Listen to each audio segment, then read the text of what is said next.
பாப்பாப்பா கண்ணாடி பார்த்ததெல்லாம் போதும். நைட் டின்னருக்கு சப்பாத்திக்கு என்ன சைட் டிஷ் பண்ணலாம்? உனக்கு பிடிச்ச பன்னீர் பட்டர் மசாலா பண்ணிடவா? அம்மா, பாலக் பன்னீர் செஞ்சிருவீங்களா? பாலக் பன்னீர் வேணுமா?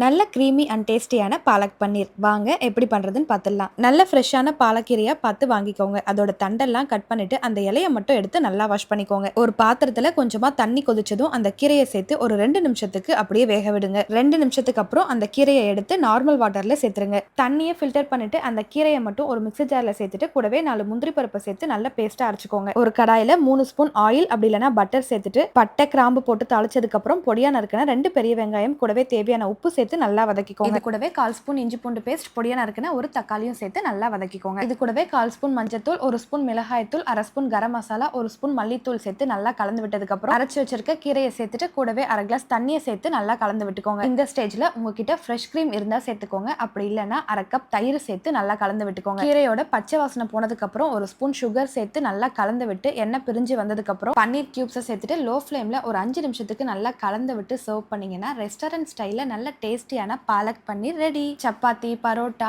நான், ரொட்டி கூடலாம் வச்சு சாப்பிட்டு பாருங்க. டேஸ்ட் அல்டிமேட்டா இருக்கும். ட்ரை பண்ணி பார்த்துட்டு எப்படி இருக்குன்னு கமெண்ட்ல சொல்லுங்க.